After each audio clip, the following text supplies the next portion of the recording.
A couple of days ago, I went over a detailed plan being pushed by the powers that shouldn't be to slowly phase out meat consumption by mid-century or so, as adopted by the top 14 cities in the United States. And I expected to get some pushback in the comments from that, but weirdly I didn't. Most people do realize that there are, in fact, people who have positions of power in our culture and in the broader society who are trying to use their power to get us to adopt lifestyle changes that we really just don't want. And this definitely transcends the partisan divide. If you go look at some of the membership of or scholarships received by some high-profile members of the political parties in the United States, you find that it's a very bipartisan thing. These scholarships from certain economic organizations on a worldwide scale, shall we say. Anyway, they tell us often that we need to just trust what they claim science tells us about certain things, including what we'll call here the thermometer problem. They tell us we need to trust the authorities on this. And they've done some absurd policies in the past few years. So you might remember, as an example of why we really shouldn't trust anything these people say, you might remember a few years ago, several cities in the United States went on this craze of banning plastic straws.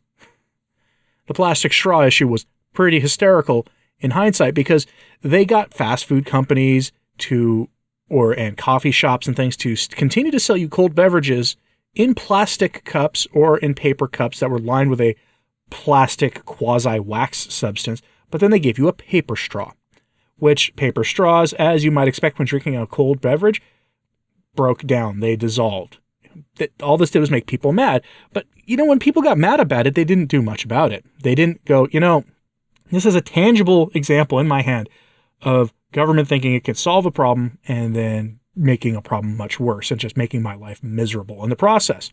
They didn't think that. And for some people, maybe they were true believers and they thought, well, I will just go along with this. Or they started buying more personal, expensive plastic straws that can be rinsed off and reused. That's their prerogative, I guess. Well, it turns out that entire policy was based on nonsense.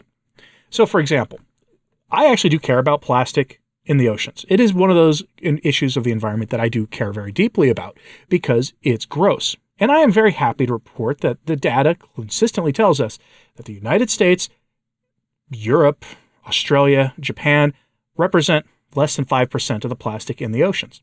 Less than 5%. Let's repeat that. The majority of the plastic in the oceans comes from India, China, and Africa. That's just where it comes from. And, of course, surrounding regions. So, Sri Lanka, they literally dump their garbage into rivers and then it gets carried out to sea. That's where most of the world's plastic comes from. And yet, of course, it is people not in those countries who are hammered with propaganda daily telling us to stop using plastic. And we now know that the propaganda and the partisans behind it don't really know what they're talking about because they told us that the ban on plastic straws would be good for the environment, that we'd be doing our part, that paper straws would be less toxic. Well, this story broke out a couple days ago and it's gone everywhere because people really found it to be a touchy issue, this whole idea of banning straws. I'll just give you the USA Today version of this, okay? They're not exactly a or they're not friendly to people who are, have any kind of skepticism towards any of the broader issues we're kind of hinting at here. So here's our headline. Not so eco-friendly. Paper straws contain more forever chemicals than plastic, study says. Forever chemical is what its name kind of implies. It doesn't literally last forever, but it takes thousands of years to break down in the environment. Okay. Plastic straws do contain some of these chemicals. That is to be sure. My solution to that would be to clean them off and recycle them, but that's because I generally try to think more sensibly about this. I would also beef up the plastic recycling options in the United States, and I would take care of the corruption in the plastic recycling, because it turns out a lot of recycling companies literally just dump your street side recycling into landfills. That's what I would do with it.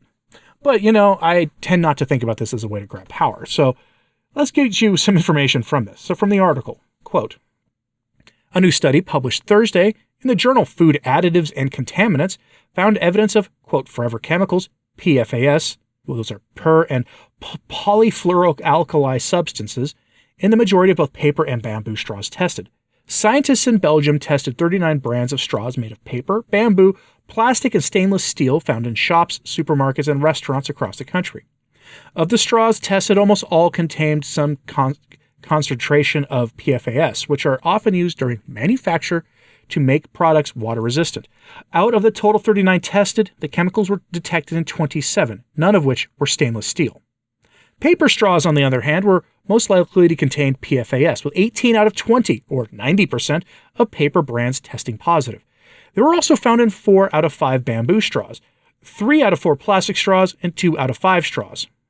18 different PFAS were detected in total, though overall in low concentrations. The chemical most commonly found, however, was perfluorooctanoic acid, PFOAC, which was banned globally in 2020. End quote. So not only did they get us to willingly use chemicals that were banned by the authorities because they were just that bad, these literally has no positive effect on the environment whatsoever. None. It was a stupid policy promoted by the same people who tell us that we are bad people for wanting to eat meat, which is allegedly responsible for about 5% of the whatever it is they're concerned with this week effect on the atmosphere. 5%. That's if you take that seriously at all. It turns out the chemicals they're talking about here in these paper straws, by the way, are known carcinogens, meaning you are consuming chemicals that will one day we'll say increase your likelihood of having an untimely early end. All in the name of pseudoscience. That's what they did. Now, granted, plastic straws may not be much better, but here's the thing about plastic, and I've done videos on microplastics. Typically, to consume microplastics, you actually have to warm up the plastics. So a lot of microplastics come from you drinking bottled water that sat in a hot truck getting transported across country, or because you ate a microwavable meal that went into that was heated up in a microwave, or a ready-made meal that you heated up in an oven. The heating of that plastic got into your food. That's how a lot of it is. And that's certainly not how all of it is, but that's how a lot of it is. Point being, a plastic straw, if you're drinking a soft drink, which I'm not advocating here at all, but if you're drinking a soft drink, the plastic bottle and the plastic straw for it is not going to be the main driver of how you might get microplastics from that deal. But here you go. Pseudoscience. Debunked by and celebrated practically by one of the most mainstream outlets in the country. And if you actually look up this story online, you can see this story covered everywhere. I hope this becomes an end to the madness of promoting paper straws and having this sort of level of intrusion into the everyday lives of people by the powers that shouldn't be comes to an end. But, I kind of think it's not going to have any effect, because ultimately the people we're talking about care more about power than they care about the truth. And a lot more than they care about science, given everything else going on in the culture today. Curious, though, what you think about this. So hit me up in the comments and let me know your thoughts. And like and subscribe if you haven't, it does help. So does sharing this on social media, that helps too. I'm Anthony Stine, the Practical Carnivore. Thanks for tuning in.